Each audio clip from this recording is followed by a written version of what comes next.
नाज़रीन इकराम, अस्सलाम वालेकुम वरहमतुल्लाहि वबरकातुहू। जी सलाम पर आप सबका इस्तकबाल है।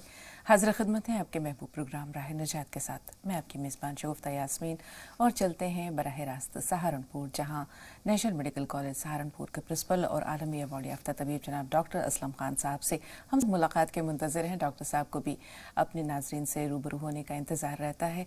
तो तमाम नाज़रीन की जानिब से, हमारी पूरी टीम की जानिब से, आपकी मेज़बान की जानिब से सुबह खैर डॉक्टर साहब, इस्तकबाल है आपका। जी। तमाम नाजरीन को, आपको और तमाम जो और नए नए नाजरीन जुड़ रहे हैं माशाल्लाह, काफ़ी मुल्कों से फ़ोन आ रहे हैं और साथ साथ हमारे हमवतन भी इसको बहुत ज़्यादा देख लगे हैं प्रोग्राम को। उन सबका भी शुक्रिया और सबको अस्सलाम वालेकुम, उनकी सेहत के लिए दुआ गो। वालेकुम अस्सलाम वरहमतुल्लाहि वबरकातुहू। आपकी नई ख्वाहिशात का बहुत बहुत शुक्रिया डॉक्टर साहब। तो इंशाअल्लाह आज डॉक्टर साहब से हम कुरान फहमी के आदाब के बारे में जानेंगे। एक छोटा सा वाक़या, कुरान पाक अल्लाह ताला का कलाम है और यकीनी तौर पर इसका जो एजाज़ है, वो इसमें जो एक तासीर है, एक सहर अंगेज़ी है, दिलों में उतर जाने वाली कैफियत है, वो किसी से भी पोशीदा नहीं। अहले अरब, उनकी अपनी ज़बान में कुरान पाक नाजिल हुआ, इसलिए इसके एजाज़ का क्या पूछना कि वो इसके माना और मफ़ाहीम से भी उसी वक्त जो है वो आशना हो जाते थे जिस वक्त ये खूबसूरत कलाम उनके कानों के ज़रिए उनके दिल और रूह में उतरता था। हज़रत उमर फ़ारूक के इस्लाम कबूल करने का वाक़या तो बहुत से लोग जानते हैं, तमाम नाज़रीन, बेशतर नाज़रीन जानते हैं। आज आपको सुनाते हैं एक और क़स्सा। तुफ़ैल बिन अम्र दौसी, कबीला दौस के सरदार, मक्का आए। लोगों ने कहा कि भाई सबसे मिलना, एक इंसान से ना मिलना, एक शख्स से ना मिलना, नाउज़ुबिल्लाह, वो जादूगर है। जो उसका कलाम सुनता है, जो उसकी बातें सुनता है, फिर वो उसी का हो जाता है। तो तुफ़ैल ने कहा कि ऐसा क्या? बोले हाँ। तो उन्होंने कहा कि ठीक है, मैं अपने कानों में रुई डाल लेता हूँ। कानों में रुई डाली और काबा शरीफ का तवाफ़ करने के लिए वहाँ पहुँचे। देखा कि रसूल पाक सल्लल्लाहु अलैहि वसल्लम सहन काबा में नमाज अदा कर रहे थे। तो जब तुफ़ैल ने रसूल पाक सल्लल्लाहु अलैहि वसल्लम के चेहरे को देखा तो कहा कि ये इतना पुरनूर चेहरा है, बहुत से जादूगर मैंने देखे हैं, लेकिन ये शख्स जादूगर नज़र नहीं आता। फिर उसने ये भी सोचा कि लोग कहते हैं कि ये जादूगर है, जो इसकी बातें सुनता है फिर वो अपने बाप दादा का दीन छोड़कर इसका दीन अख्तियार कर लेता है, इसका हो जाता है। मैं सरदार हूँ, मुझे सही गलत की तमीज़ है, ऐसा थोड़ी होगा कि मैं कुछ भी सुन लूँगा और मान लूँगा। कानों से रुई निकाली और रसूल पाक सल्लल्लाहु अलैहि वसल्लम के पास गए। कहा कि आप बताइए मोहम्मद, आप क्या कहते हैं? तो रसूल पाक सल्लल्लाहु अलैहि वसल्लम ने अल्लाह ताला की हम्द व सना बयान की और उसके बाद कहा कि अल्लाह ताला जिसे हिदायत दे उसे कोई गुमराह करने वाला नहीं, और जिसे गुमराह कर दे तो फिर उसे हिदायत देने वाला कोई नहीं। तुफ़ैल ने जब ये बातें सुनी तो कहा कि आपकी बातों ने तो 7 समंदर अपने अंदर जज्ब कर लिए। छोटी सी बात लेकिन दिल में उतर गई। तो उसी वक्त कहा, मेरा हाथ आपके हाथों में है, कलमा पढ़ाइए, मैं आपका दीन अख्तियार करना चाहता हूँ। तो कुरान पाक का ये एजाज़ है कि अल्लाह ताला ने इसके अंदर ये जो कलाम है अल्लाह का, अल्लाह ताला की गुफ्तगू है तमाम लोगों से, दुनिया के तमाम लोगों से, उसमें यह एजाज़ है कि जो इसे समझता है, इसके माना मफ़ाहीम से आशना होता है, तो फिर वो उम्र भर इससे रूगर्दानी नहीं करता। लेकिन बुनियादी बात यही है कि इसे समझना ज़रूरी है। तो आज हम डॉक्टर साहब से कुरान फहमी के बारे में जानेंगे, इसके आदाब के बारे में जानेंगे कि कुरान पाक को समझना कितना ज़रूरी है। तभी तो हम ये जानेंगे कि हमारा रब हमसे क्या कह रहा है। जी डॉक्टर साहब। जी हाँ, बिल्कुल आपने वादा फरमाया। आम तौर से हम जो कुरान को समझते हैं, या आम तौर से हमारे हमवतन या हमारे दोस्त या तमाम दुनिया के लोग, चाहे वो कोई भी हों, तो वो अनटच्ड यानी कि वो मीडिया के ज़रिए समझते हैं। और मीडिया जो है हमेशा कुरान के जो है को ये साबित करती है, ये कहती है कि कुरान जो है वो एक वायलेंस की किताब है, इसमें जिहाद की बात है, हर चीज़ जिहाद से हासिल करने के लिए लिखा है। तो इस तरह की जो गलत फहमियाँ हैं वो कुरान के बारे में जो है वो अक्सर मीडिया से, तो अगर हम ये चाहते हैं कि हम कुरान का जो असल टेक्स्ट है या असल उसका मैसेज है वो पढ़ें, तो हम बराह रास्त कुरान, अगर हमारे भी नहीं जानते कोई बात नहीं, तो अब तो माशाल्लाह दुनिया की हर ज़ुबान में कुरान है, तो कुरान उसका कुरान का ट्रांसलेशन पढ़ें तो खुदा ने चाहा तो उसको उसका जो असल जिस्ट है कुरान का वो मिल जाएगा। और जो असल जिस्ट होता है, देख किसी भी किताब का एक सब्जेक्ट होता है, तो कुरान का जो सब्जेक्ट है, अच्छा वहाँ कुरान चूँकि अल्लाह की किताब है, ये ऐसी किताब नहीं जैसे हम दुनिया में पढ़ते हैं कि उसमें पहले कंटेंट्स लिखे जाते हैं 1 2 3 4 पेज पे क्या है, किस चीज़ को आप कैसे निकाल सकते, ऐसा नहीं होता। बल्कि जब हम पढ़ते हैं पूरे कुरान को तो फिर इसका जिस्ट हम निकालते हैं, उसका सब्जेक्ट जब हम निकालते हैं तो वो आता है क्रिएशन प्लान ऑफ गॉड, यानी कि जो इंसान इस दुनिया में आया है वो अब से लेकर के और अवधि है, जैसे अल्लाह अवधि है ऐसे इंसान अवधि है। और किसी चीज़ के बारे में अल्लाह ने ये नहीं कहा कि जब तक मैं जिंदा रहूंगा तब तक इंसान जिंदा रहेगा, और इंसान को ये चीज़ दी। तो एक चीज़ और मैं बताना चाहता हूँ कि जब हम कुरान को समझें, कुरान जो है 610 से 632 ईस्वी तक 22 साल समथिंग कुछ महीने में उतरा है। लेकिन उसके बावजूद जो है इसको अगर समझना चाहते हैं आप, तो कुरान की सूरह अराफ की 172 आयत जरूर पढ़ लें, क्योंकि 172 आयत हमें ये बता रही है कि जब 13.8 बिलियन ईयर्स पहले अल्लाह ताला ने एक अपनी महफिल, अपनी एक मीटिंग की थी, तमाम रूहों को बुलाया था उसमें। उसमें यहूदी, ईसाई, मुस्लिम, गैर मुस्लिम, जिसे आज हम समझते हैं जो आज दुनिया में है, मतलब हर, चाहे जैनी हो, चाहे हिंदू हो, चाहे मुसलमान हो, चाहे बौद्धिस्ट हो, बस तमाम रूहें इकट्ठी की थी। तो उन रूहों को ये जो प्रेलिंग है जो कुरान में आई है, जो यानी कि क्रिश्चियन प्लान ऑफ गॉड है, ये बताया गया था। और इसीलिए आप देखते हैं कि हर इंसान के दिल में दूसरे इंसान के लिए वही जज्बात होते हैं जो दूसरे मेरे दिल में होते हैं। वही नेकी होती है, वही सच्चाई होती है, वही बातें होती हैं, वही है खुदा को मानने का जज्बा हर एक इंसान के अंदर है, भले वो काफिर अपने को लिखता हो, एथिस्ट लिखता हो, लेकिन वो उसके अंदर भी है। देखिए अल्लाह ताला से अरबी में लफ्ज आया कुरान में, अलस्तु बिरब्बिकुम, सब सारी रूहों ने कहा था कि हम समझ गए तुम्हारा मकसद और हम दुनिया में जाएंगे इंशाल्लाह, और जो आप चाह रहे हैं, वो जो वजन जो आपको दिया है, जो जिम्मेदारी, जो अमानत आपने हमें दी है, उसको बहुत खूबसूरती से, यानी कि जो आप चाहते हैं इंशाल्लाह Rahman creation plan of God को समझेंगे। और जिन तक नहीं, जिनको जो भूल जाएंगी रूहें, उन जो रूहें किसी दुनिया में, क्योंकि हम लोग अक्सर अपने आप को दुनिया में फंसाए रखते हैं, तो ऐसी रूहों को हम डॉक्टर पहुंचाएंगे साहब, यहाँ यहाँ आपने बहुत अच्छी बात कही कि ये वो वादा है जो आलम बाला में लिया गया था तमाम अरवाह से, और अल्लाह ताला ने यही कहा था कि अलस्तु भी रब्बिकुम, क्या मैं तुम्हारा रब नहीं हूँ? तो तमाम रूहों ने बजा तो यानी बरमला एक जबान होकर ये कहा था कि भला बिल्कुल हम इकरार करते हैं इस बात का।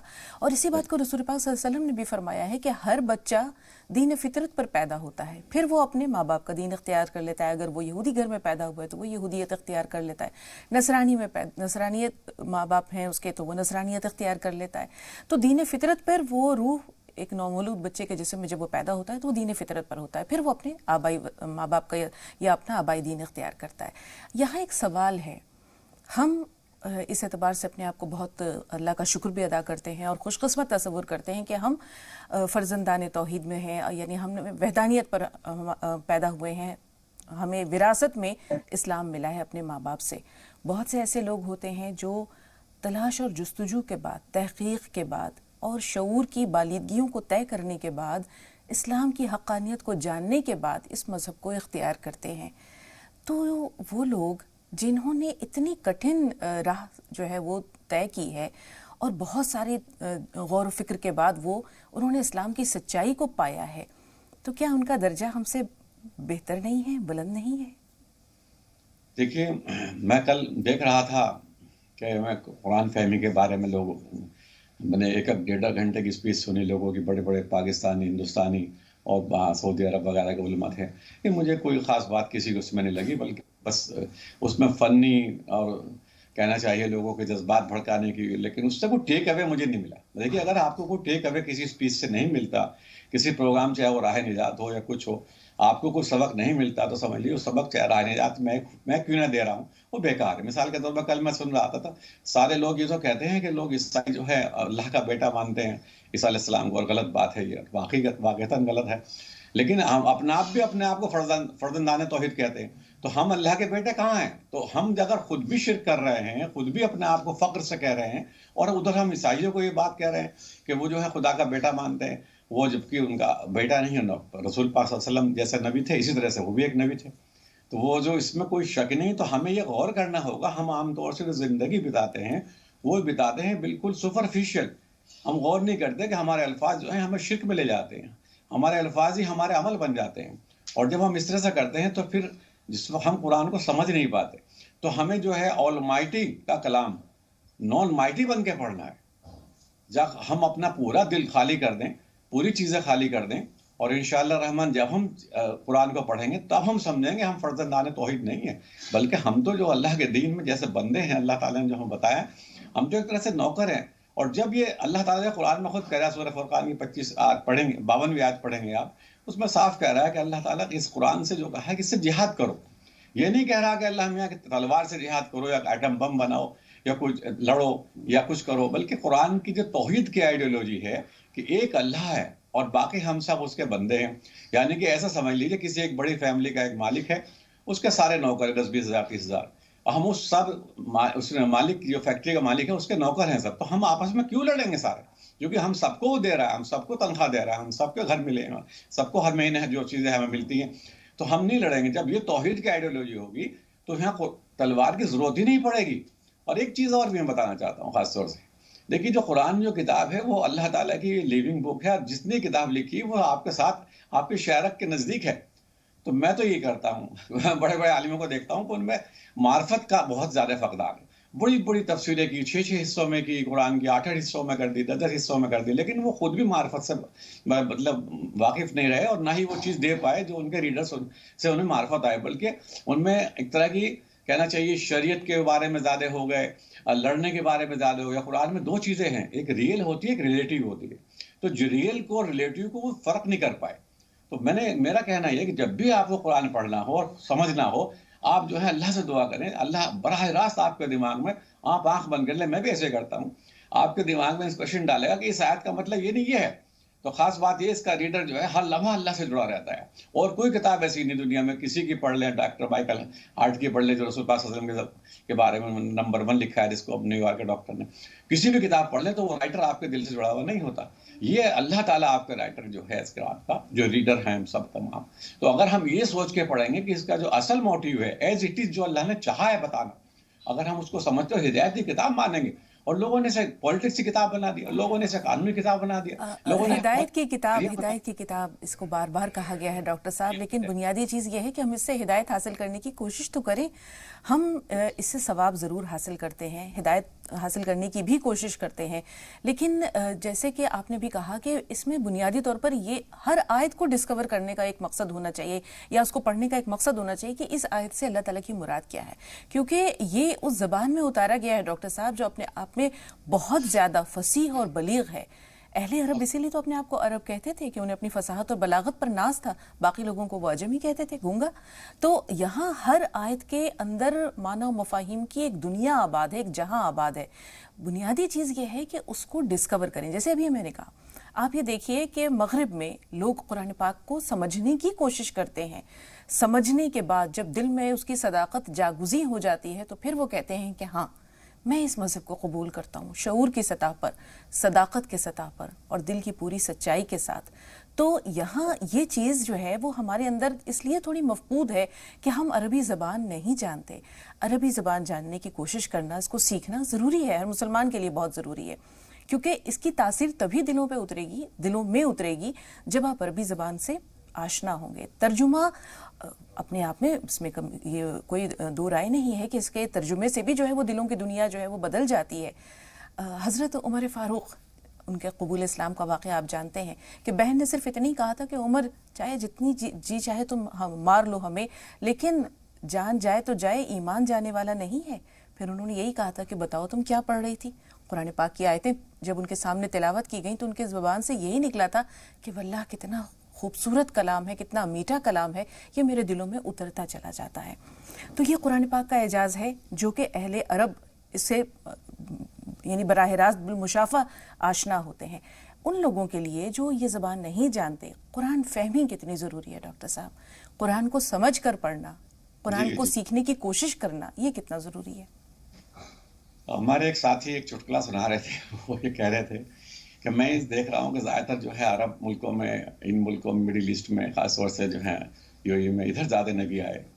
तो फिर मैंने खुद ही वो बताने लगे कि मैंने महसूस किया कि अभी भी वहाँ मतलब ज़रूरत है इस्लाह की बहुत ज़बरदस्त।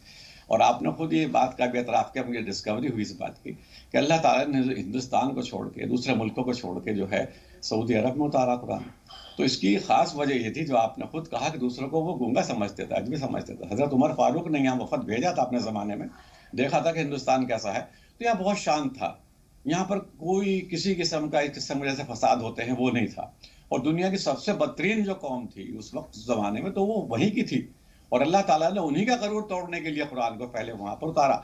वरना अल्लाह ताला के लिए किसी, उसकी ज़ुबान अल्लाह की अरबी नहीं है, ना उर्दू है, ना इंग्लिश है, ना फ़ारसी है, ना इब्रानी है, कोई सी ज़ुबान उसकी नहीं है, सारी ज़ुबान उसकी है।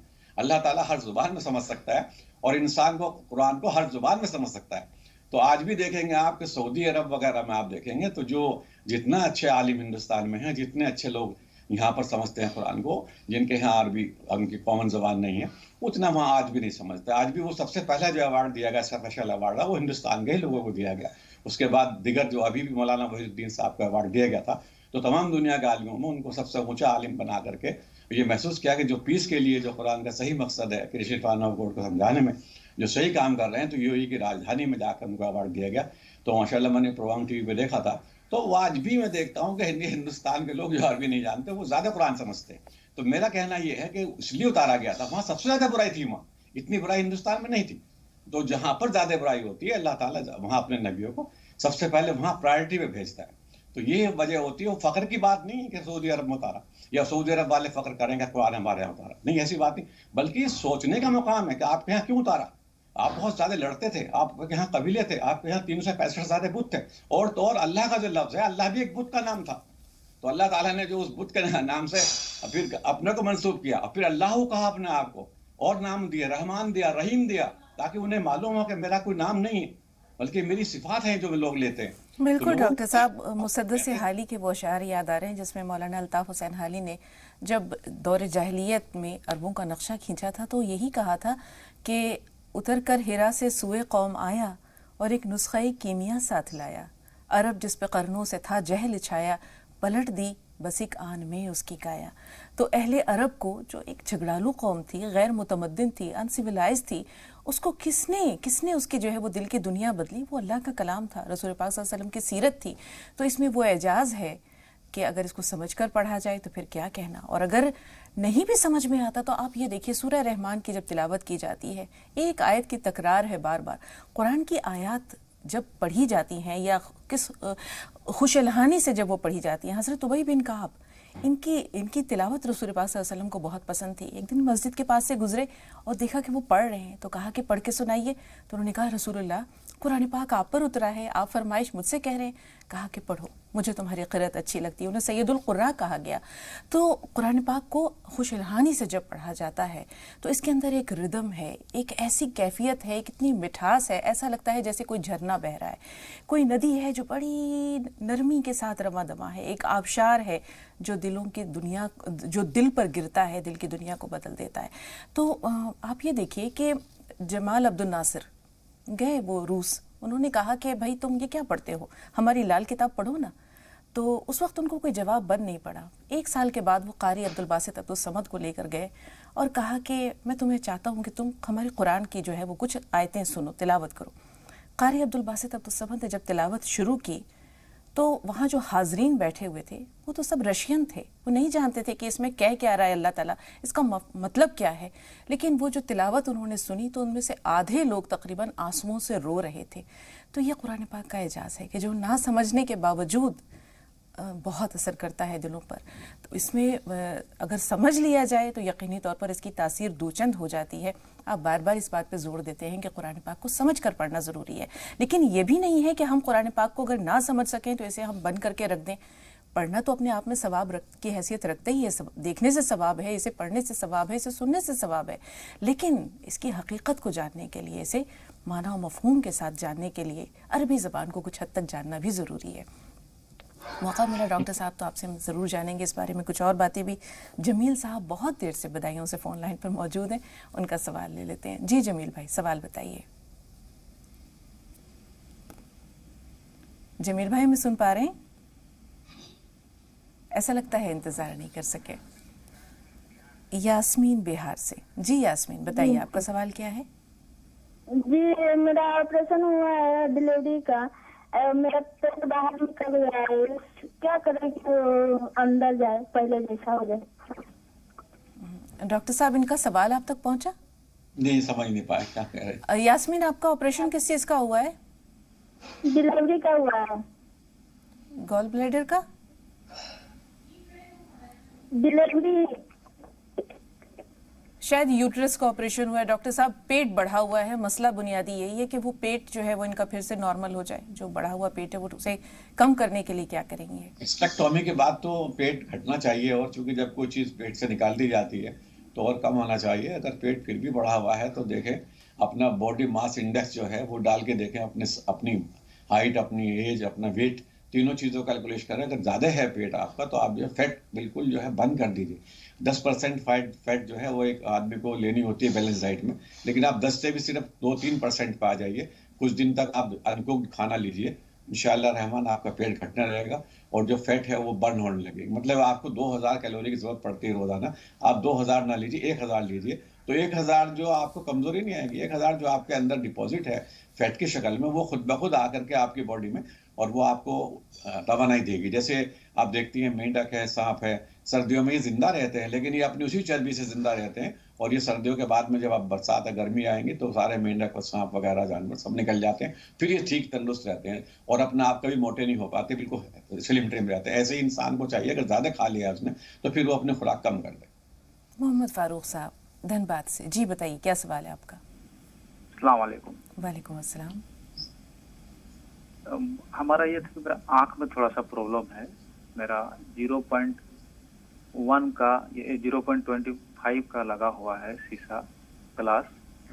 तो इसके लिए मैं डॉक्टर साहब से जानना चाहूँगा कि मतलब मेडिसिन नहीं, ऐसे जैसे घरेलू जो है, नेचुरल जो है, वो किस तरह का मैं खान पान कर सकूँ या इसको किस तरह से मैं अपने आँखों को तंदुरुस्त कर सकूँ। जी, चश्मा उतर जाए डॉक्टर साहब, चश्मा हट जाए, इनकी नजरें पहले की तरह ठीक हो जाए, इसके लिए क्या करें। देखिए रोजाना आप 10 बादाम जो है भिगो दीजिए और सुबह को उनके छिलके उतार करके बहुत बारीक बारीक तरह से, जैसे ग्राइंड करते हैं ना ग्राइंडर में, इस तरह से अपने दांतों से ग्राइंड करके उसके आपके दांतों को भी विटामिन मिलेंगे। विटामिन ए और डी की जरूरत होती है दांतों को, और ये एंटीसेप्टिक लेयर भी चढ़ जाएगी आपके दांतों पर। साथ साथ आपके दिमाग में विटामिन ए की और आंखों को विटामिन ए की जरूरत पड़ती है, उसको भी फायदा पहुंचेगा। और पूरी तरह से ऐसे पानी भर लीजिए जैसे वजू करते हैं। वजू का बहुत बड़ा फायदा ये, लेकिन हम उस तरह से करते नहीं मेडिकेटेड टाइप से।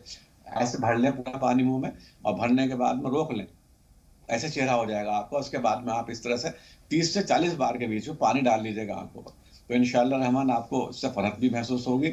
और जो आजकल टीवी और जो इस पर बैठे रहते हैं हर वक्त लैपटॉप पर या मोबाइल पर, उनके लिए भी फायदेमंद है, वो भी करते रहें तो इंशाअल्लाह जो है टीवी की जो रेज अंदर जाती हैं वो पानी के साथ में सब वॉश आउट हो जाएंगे, उन्हें फ्रेशनेस महसूस होगी। इस तरह से दिन में 2-3 बार कर लिया करें। अहमदनगर से सफिया साहब, जी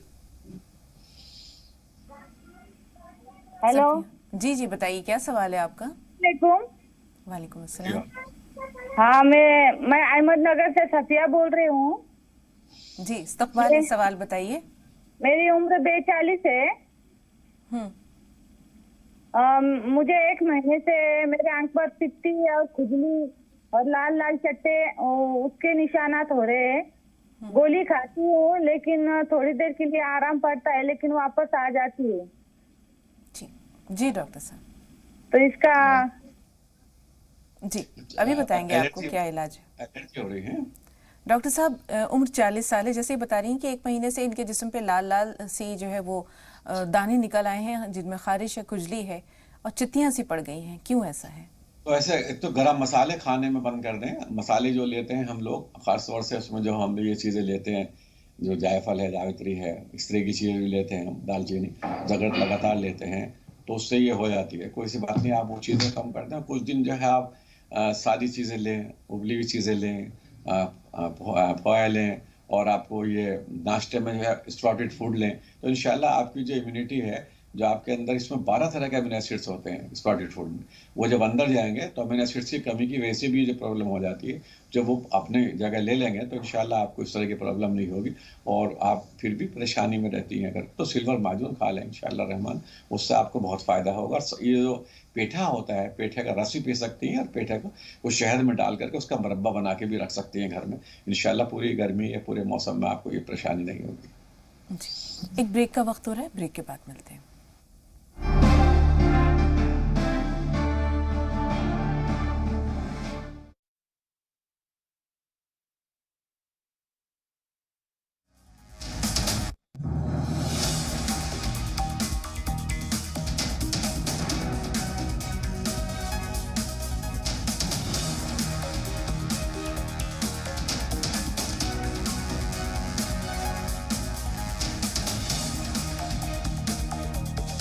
हेडलाइंस प्रेजेंट्स पेट सफा आयुर्वेदिक चूर्ण, पेट सफा हर रोग दफा। एसोसिएट स्पॉन्सर बवासीर के लिए वैद्य ऋषिका अर्शकल्प। राबता करें 011 2553 2553। पुरुषों में इम्यूनिटी बढ़ाने के लिए राजवैद्य रसायन वटी। हर हिंदुस्तानी की शान ARB बियरिंग्स, जोड़े सारा हिंदुस्तान। पतंजलि गाय का देसी घी खाएं, मिलावट के जहर से अपने मासूम बच्चों व परिवार को बचाएं। कावेरी मेहंदी कोल, हाथों पर उतरे प्यार के गहरे रंग। इम्यूनिटी बढ़ाने के लिए महिलाओं की नंबर 1 औषधि व टॉनिक हेम पुष्पा। आयुर्वेदिक मुल्तानी पश्मीना सिरप, पश्मीना पाचन एक्सपर्ट। और डिश टीवी, डिश नहीं डिश क्यों है ये।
कह दीजिए, नहीं हमें ये थोड़ी कि अपने तौर पे। हाँ डॉक्टर साहब, मुझे सुन पा रहे हैं?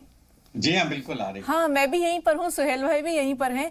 असल में क्या है ना कि जैसे कुरान पाक में बार बार जो जिहाद का लफ्ज आया है, वो कोशिश है उसको, जैसे लोग ये कहते हैं कि जिहाद का मतलब लड़ाई है, किताल है, मार कुटाई है, ये सब चीजें जो है इसको जो है वो लोग समझते हैं, जबकि अरबी में जोहद निकला है कोशिश करने से।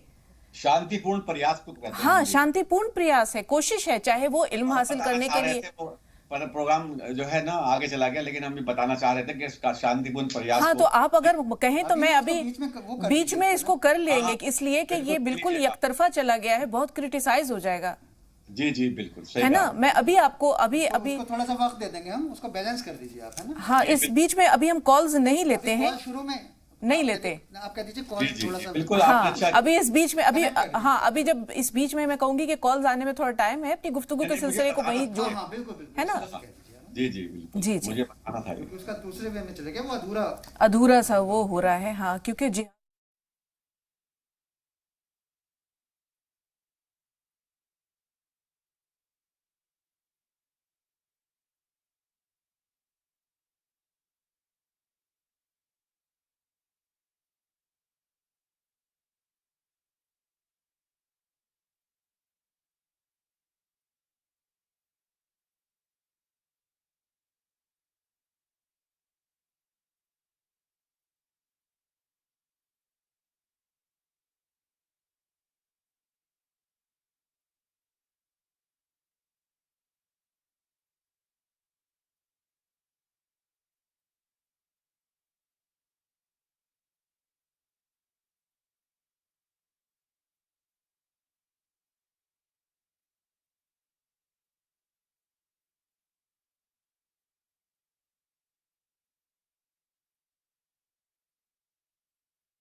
हेडलाइंस प्रेजेंट्स पेट सफा आयुर्वेदिक चूर्ण, पेट सफा हर रोग दफा। एसोसिएट स्पॉन्सर बवासीर के लिए वैद्य ऋषि का अर्शकल्प। राबता करें 011 25 53 25 53। पुरुषों में इम्यूनिटी बढ़ाने के लिए राजवैद्य रसायन वटी। हर हिंदुस्तानी की शान ARB बियरिंग्स, जोड़े सारा हिंदुस्तान। पतंजलि गाय का देसी घी खाएं, मिलावट के जहर से अपने मासूम बच्चों व परिवार को बचाएं। कावेरी मेहंदी कोल, हाथों पर उतरे प्यार के गहरे रंग। इम्यूनिटी बढ़ाने के लिए महिलाओं की नंबर 1 औषधि व टॉनिक हेम पुष्पा। आयुर्वेदिक मुल्तानी पचमीना सिरप, पचमीना पाचन एक्सपर्ट। और डिश टीवी, डिश नहीं डिश क्यों है ये।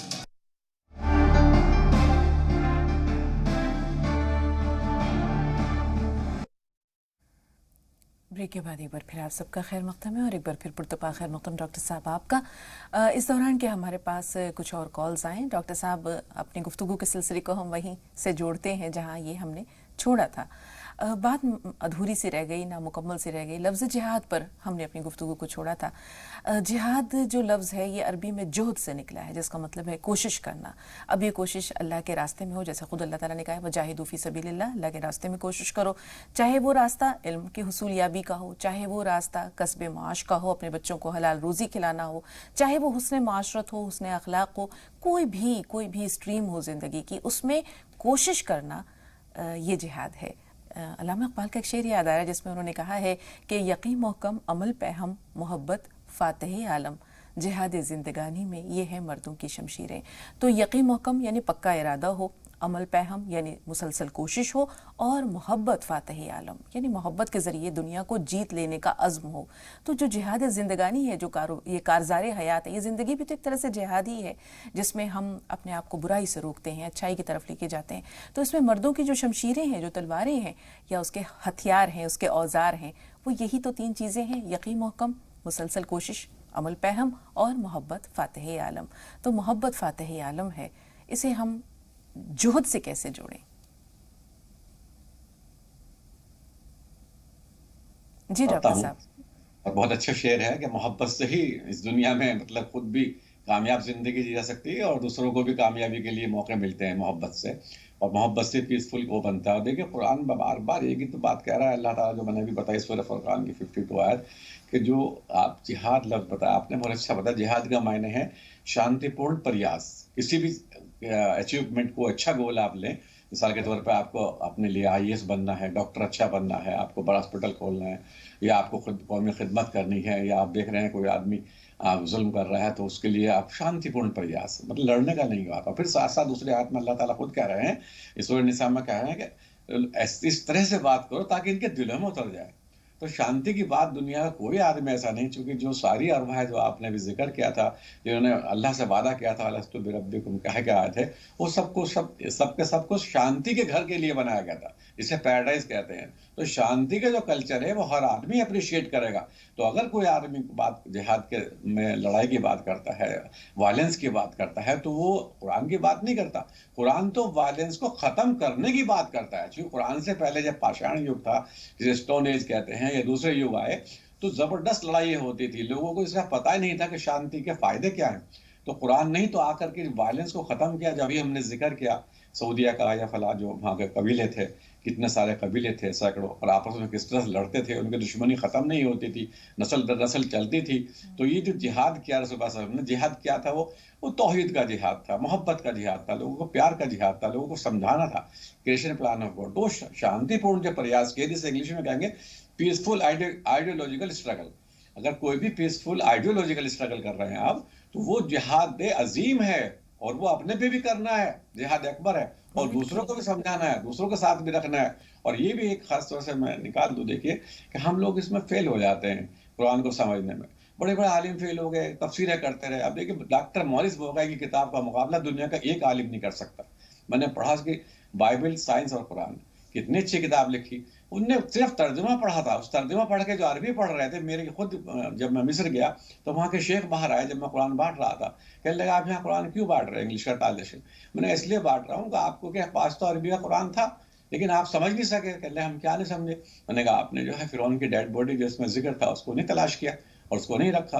और फ्रांस से एक आदमी आया, उसने डेटिंग के ज़माने में अल्लाह ने उसे भेजा, और भेजने के बाद में उसने यहाँ तलाश किया, और तलाश करके फिर उसको आपके म्यूजियम में आपके सपोर्ट कर दी। लास्ट पहले वो फ्रांस ले गया, फिर वहाँ ले जाकर के स्टडी की, फिर आपके पास दोबारा वापस ले आप भेज दी। ये काम तो आपको करना था, आप तो अरबी पढ़ रहे हैं।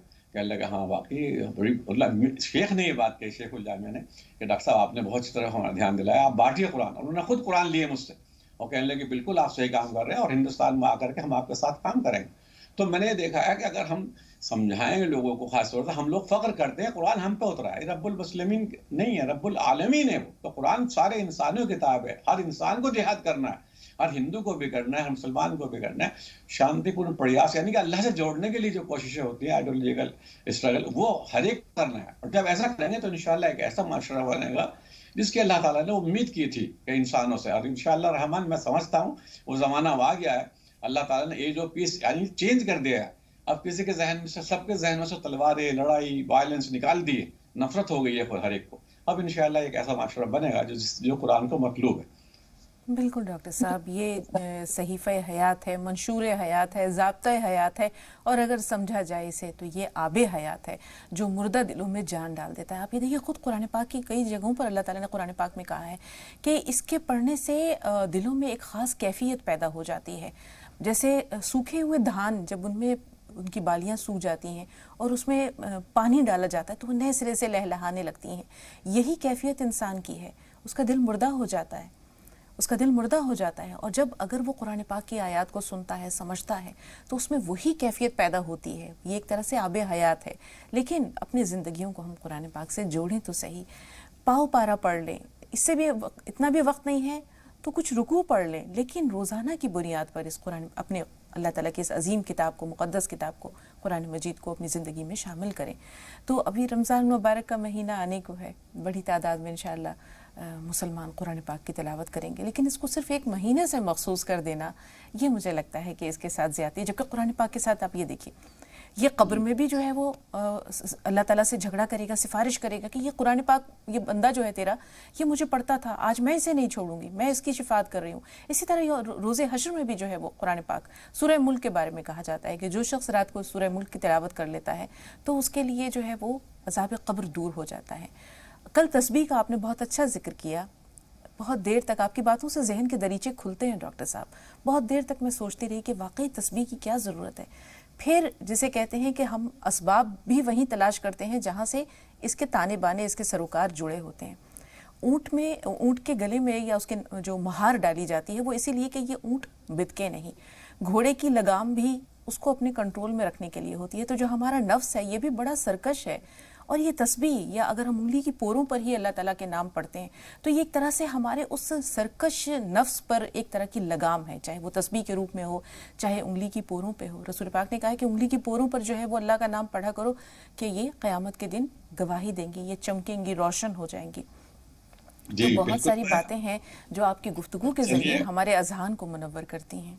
आप इजाजत दें तो मैं बताऊं इसके बारे में थोड़ा सा। मुझे बात कुरान की याद आई है जी कि अल्लाह ताला ने जब इंतखाब किया इंसान का तो क्यों किया, देखिए उसकी दुनिया की एक मिसाल में दे रहा हूँ कि इंतखाब क्यों किया, कि उसको ही एक जिम्मेदारी दी गई, उसको कुरान दिया गया, उसको इस दुनिया को आगे ले जाने का जिम्मेदारी दी गई। उसकी वजह ये थी कि देखिए एक मछली की मिसाल दे रहा हूँ, एक मछली को आप पानी से निकाल करके बाहर डाल दीजिए सोने के बर्तन में, तो वो मछली तड़पती रहेगी, और उसे फिर दोबारा पानी में डाल दीजिए, वो फिर उसका तड़पना बंद हो जाएगा। ये मछली नहीं जानती मैं क्यों तड़प रही हूँ, और मैं पानी में डाल दिया तो क्यों उसको दोबारा सो गया। उसका मेडिकल कॉज है, उसके लंग्स नहीं होते।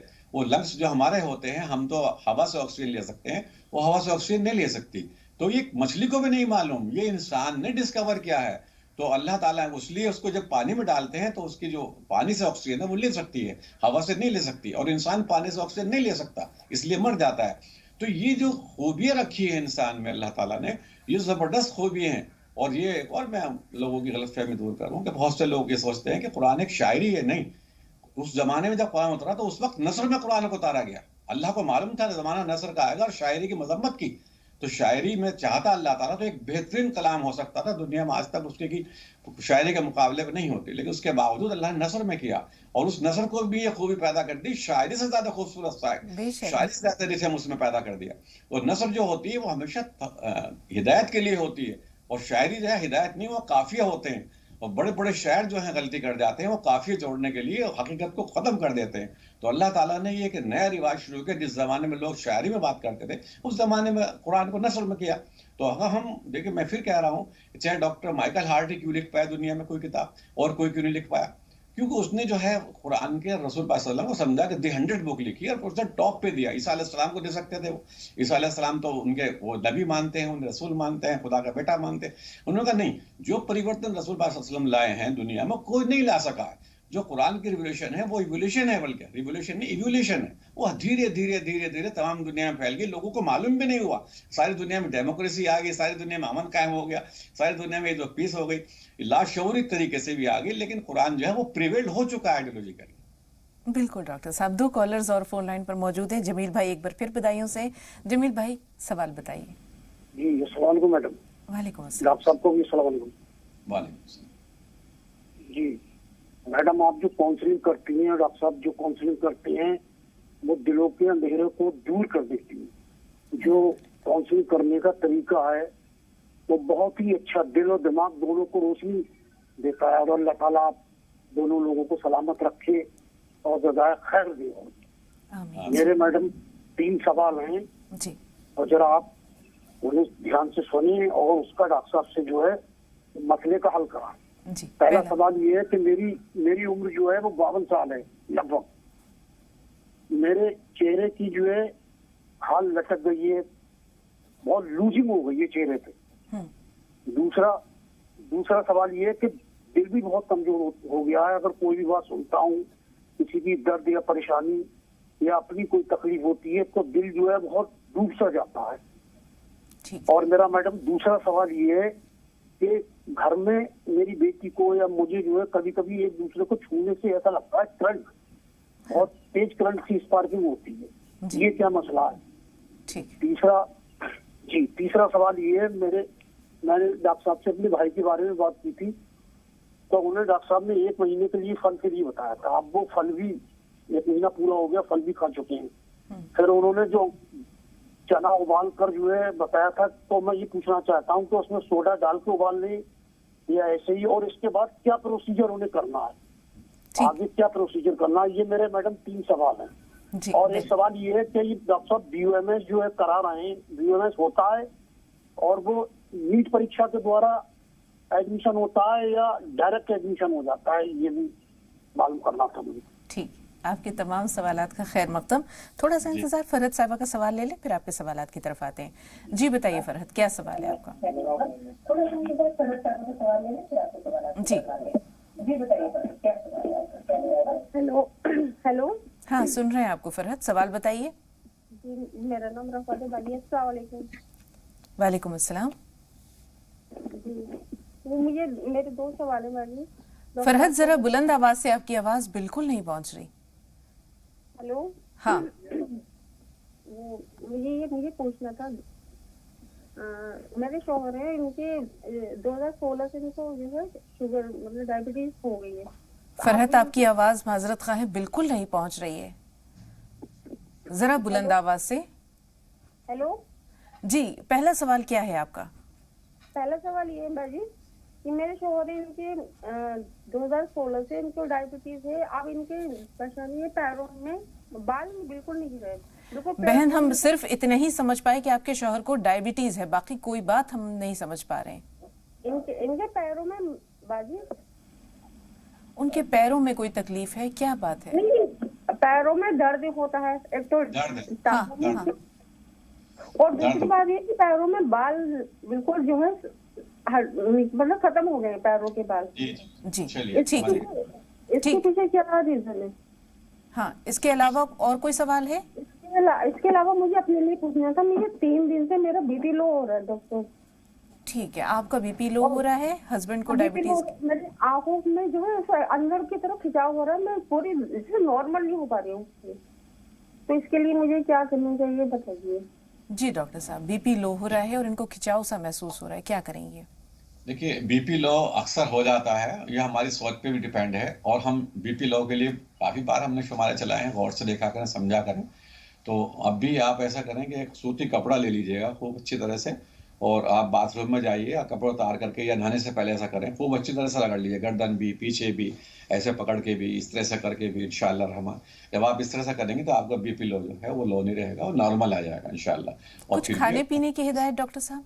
जी जी बिल्कुल कर सकती हैं। उसमें आप कॉफ़ी ले सकती हैं, कॉफ़ी जो है बीपी को हाई करता है। अगर फिर भी कुछ कम रहता है तो आप उसमें हल्का सा रॉक साल्ट यानी कि लाहौरी नमक, सेंधा नमक जिसे कहते हैं, वो भी डाल सकती हैं, मामूली सा ज़रा सा, वो डाल के ले सकती हैं। चाय में भी ले सकती हैं, इसमें भी ले सकती हैं, इंशाअल्लाह रहमान ठीक रहेंगी, कोई सी बात नहीं है। और तो अपने जब तक बीपी लो इसलिए भी रहता है कि हम लोग जो है लिथर्जिक रहते हैं। हम लोग थोड़ा वर्कआउट करें, एक साइकिल ले लीजिएगा, ट्रेडमिल टेस्ट ले लीजिए घर में। अगर आप खातून हैं, बहुत से खातून पसंद नहीं करते जाना, तो आप जो है उस पर थोड़ा सा कीजिए टीएमटी से, तो आपका बीपी बिल्कुल नॉर्मल रहेगा इंशाल्लाह। इसीलिए टीएमटी कराई जाती है कि बीपी हाई होने पर आपका हार्ट कोई परेशानी तो नहीं करता, इसे टेस्ट भी कहते हैं, ट्रेडमिल टेस्ट। तो जी। टीएमटी मशीन ले लें या आप साइकिल ले लें, इंशाल्लाह ठीक रहेंगे। और आपके हस्बैंड को जो डायबिटीज़ है, देखिए कई साल से हम डायबिटीज़ ही पर रिसर्च कर रहे हैं, डायबिटीज़ ही के माशाल्लाह मरीज ठीक हो रहे हैं, सैकड़ों हज़ारों की तादाद में, बाहर के मुल्कों में भी। तो बात करने से कोई ठीक नहीं होता। देखिए अल्लाह ताला फरमा रहे हैं कि जब तक अमल नहीं करोगे तब तक तुम ईमान और प्लस डीड्स। तो डीड्स क्या है आपके, कि दवा खानी है आपको। तो हमने अब शुगर को गोल्ड कैप्सूल बना दिया है, शुगर स्पेशल बना दिया है। शुगर को कैप्सूल हमारा 3-4 साल से चल ही रहा है, अल्लाह का शुगर, हज़ारों लाखों को फायदा हो रहा है। आप वो मंगा खाइए। और जो पैरों में जो पोजिशन होती है, ये तो डायबिटीज़ की समझ लीजिए कंडीशन अब सेकंड या थर्ड में एंट्री होगी। इसका मतलब ये होगा पैर सुन्न हो जाना, पैरों में दर्द रहना। तो ये अगर सिम्टम्स होते हैं तो आप जो है उसके लिए करिश्मा पेन ऑयल पिला भी सकती हैं और मालिश भी करें, और साथ साथ उनको ये जो मैंने बताया गोल्ड कैप्सूल मंगा के ये खिलाएं इंशाल्लाह। गोल्ड कैप्सूल से बहुत जल्दी फायदा होगा। जी। जमील भाई के जो सवालात हैं, सबसे पहला मसला, 52 साल उम्र, चेहरे की खाल तकरीबन लटक गई है और दिल बहुत कमज़ोर हो गया है। कोई ख़बर सुनते हैं, कोई ऐसी बात सुनते हैं तो दिल डूबने से लगता है उनका। देखिए चेहरे की खाल लटक जाती है तो आमतौर से लोग जो चेहरे की परवाह नहीं करते, आमतौर से मैं देखता हूँ लेडीज तो कुछ करती भी हैं, मर्द नहीं करते, सोचते हैं जैसा है अल्लाह ने दिया है ठीक। अल्लाह ने सब कुछ ऐसे दिया है। बारिश हो रही है, आप छतरी क्यों लगाते हैं? बारिश हो रही है, अल्लाह ताला बारिश करे, आप चलते रहिए, क्यों बरसाती पहनते हैं? तो ऐसी चेहरे की मसाज भी डेली करनी होती है हमें। और वो मसाज जो आप करेंगे तो इंशाल्लाह चेहरे पे ग्लो आएगा, चमक आएगी, और इसमें एक तेज जिसे कहते हैं हलो, वो बनेगा। तो आप हल्के हल्के मालिश कीजिए, वॉलनट ऑयल से कीजिएगा। जो वॉलनट ऑयल है वो मंगा लीजिए, अखरोट का तेल है इंशाल्लाह, वो हमारी फार्मेसी से मंगा सकते हैं आप वैसे भी। और आपको जैसे आप बता रहे दिल बैठ जाता है, तो आप अच्छे दिल के इंसान हैं, आप बहुत सेंसिटिव हैं। लेकिन देखिए अल्लाह ताला ने कहा है सेंसिटिव भी होना चाहिए, लेकिन हम जो कुरान को नहीं समझ पाते, क्यों नहीं समझ पाते? हम सब्जेक्टिव होकर कुरान पढ़ते हैं। और अगर हम ऑब्जेक्टिव होकर कुरान पढ़ें, अपनी जिंदगी ऑब्जेक्टिव होकर बिताएं, तो मैं समझता हूँ एक आदमी नगीना बन जाएगा। वो बन जाएगा उमर जैसा, इंशाल्लाह अबू बकर जैसा, क्योंकि वो ऑब्जेक्टिव थे, वो सब्जेक्टिव नहीं थे। वो जो है एकदम सही सोचते थे जैसा अल्लाह ताला ने फरमाया। तो आपके दिल में जज्बात भी होने चाहिए इमोशनल, लेकिन उनको काबू किससे कराएं? अकल से कराएं। उन इमोशंस को दबाए रखें, इंशाअल्लाह रहमान आपकी जो ये परेशानी है ठीक हो जाएगी। और आपने बताया कि आपके भाई को जो हमने दवा बताई थी माशाल्लाह फ़ायदा है। अब उन्हें आहिस्ता आहिस्ता आहिस्ता उन्हें सील्स पे, उन्हें जो गेहूँ है या मक्का है या ज्वार है, बाजरा है, जितनी गेहूँ हैं इन पे सब पे ले आइएगा और शुरू में स्लॉटेड दीजिएगा। उसमें आप नमक भी डाल सकते हैं, आप उबाल भी लीजिएगा उसको, सोडा भी डाल सकते हैं आप उसमें इंशाल्लाह। उसमें काली मिर्च है या जो भी अच्छी चीज़ बनाने के ज़ायके में, जैसे नारियल है, उसके पुदीने के पत्ते हैं, धनिया के पत्ते हैं, ये सब चीज़ें डाल के दीजिए इंशाल्लाह। सारी उम्र दोबारा इंशाल्लाह बीमार नहीं होंगे। और ये रसूल पाक सल्लल्लाहु अलैहि वसल्लम का भी तरीका था, वो खुद भी कई दिन कभी कभी अनाज नहीं खाते थे, रोटी नहीं खाते थे, और वो फलों पर रहते थे। तो आप फलों पर जैसे वो रहे हैं तो उन्होंने बहुत अच्छा किया, एक जिहाद किया, ये भी एक महीने का, जो शांतिपूर्ण प्रयास कहते हैं। तो ये बहुत अच्छा किया, डॉक्टरों को फीस देते हैं, तो इंशाल्लाह रहमान ठीक हो जाएंगे वो। 2 सवालात आपके महफूज हैं जमील भाई। अमरोहा से फरीना का सवाल लेते हैं और फिर इंशाल्लाह आपके सवालात की तरफ आएंगे। जी बताइए क्या सवाल है आपका? हेलो, अस्सलाम वालेकुम। वालेकुम अस्सलाम। जी फरीना, सवाल बताइए। जी, जो मेरे रात में सोते में हाथों में दर्द होता है, और जो है क्या नाम है, डॉक्टर को दिखाया था, उन्होंने ये बोला है इनकी नसों का दर्द है। लेकिन मेरे रात में सोते में हाथ भी सुन्न हो जाते हैं, दोनों हाथ सुन्न हो जाती है, आँख खुल जाती है, फिर बहुत ज्यादा दर्द होता है फिर। हाँ, क्यों होता है डॉक्टर साहब हाथ सुन्न हो जाते हैं इनके? जी, ये थोड़ा राइस कम कर दें खुराक में, कढ़ी है, उड़द की दाल है, ऐसी चीज़ें कम कर दें जो इस तरह की पोजीशन होती है, क्योंकि विटामिन बायोटीन होता है और B12 जो होता है वो उसे ये चीज़ें ख़त्म कर देती हैं, एब्जॉर्ब नहीं होने देती। तो उसमें गेहूं का दलिया खाएं इंशाल्लाह, या मल्टीग्रेन दलिया खाएं, तो इंशाल्लाह फिर से ये ठीक हो जाएंगी। और सोने में ये ध्यान रखें, बाएं करवट सोएं और बीच में एक तकिया लगा लें, दोनों टांगों के बीच में मोटा तकिया इंशाअल्लाह रहमान। तो जब ऐसे सोएंगे जैसे रसूल पाक सल्लल्लाहु अलैहि वसल्लम सोते थे, तो इनको गहरी नींद भी आएगी और इस परेशानी से निजात मिलेगी। और साथ साथ ये करिश्मा जो लिवर टॉनिक है और जो हमारी जो नर्व्स के लिए, नसों के लिए जो बताया डॉक्टर ने, उसके लिए सिल्वर माजून खाते रहेंगे इंशाअल्लाह रहमान। देखिए अल्लाह ने पैसा हमारे जिस्म की हिफाजत के लिए दिया है, हम लोग छोड़ के चले जाते हैं सारी चीज़, इलाज नहीं करते। ये सोचते हैं कि बस कोई चीज़ किसी ने बता दी कि ये भभूत मल लो, ये कर लो, ये फला, ये चीज़ घोल के पी लो, ये ज़ाफ़रान में फला आयत लिख के पी लो, तो इससे नहीं होगा इंशाअल्लाह। आपको जो होगा जैसे कुरान में बताया गया उसी तरीके से फ़ायदा होगा। जी डॉक्टर साहब, तकरीबन वक्त ख़त्म हुआ चाहता है। जमील भाई आज हमारे प्रोग्राम के पहले कॉलर थे और उन्हीं के जिक्र के साथ इस प्रोग्राम को आज हम वाइंड अप कर रहे हैं, अख्तिताम की तरफ लेकर जा रहे हैं। जमील भाई, आपके दो सवालात, एक तो करंट लगने की जो शिकायत है, दूसरे आपने एडमिशन के बारे में, BUMS के बारे में पूछा है डॉक्टर साहब से। ये वादा रहा, अगर अल्लाह ने इंशाअल्लाह कल फिर हमें आपके रूबरू लाने का मौका दिया, ज़िंदगी की कुछ और सांसें हमारे मुक़द्दर में है, तो ज़रूर इन सवालात को हम कल शामिल करेंगे, ये वादा है इंशाअल्लाह। तो डॉक्टर साहब का बहुत शुक्रिया अदा करते हुए इस प्रोग्राम से हम इजाज़त लेते हैं। अस्सलामु अलैकुम वरहमतुल्लाहि वबरकातुहू।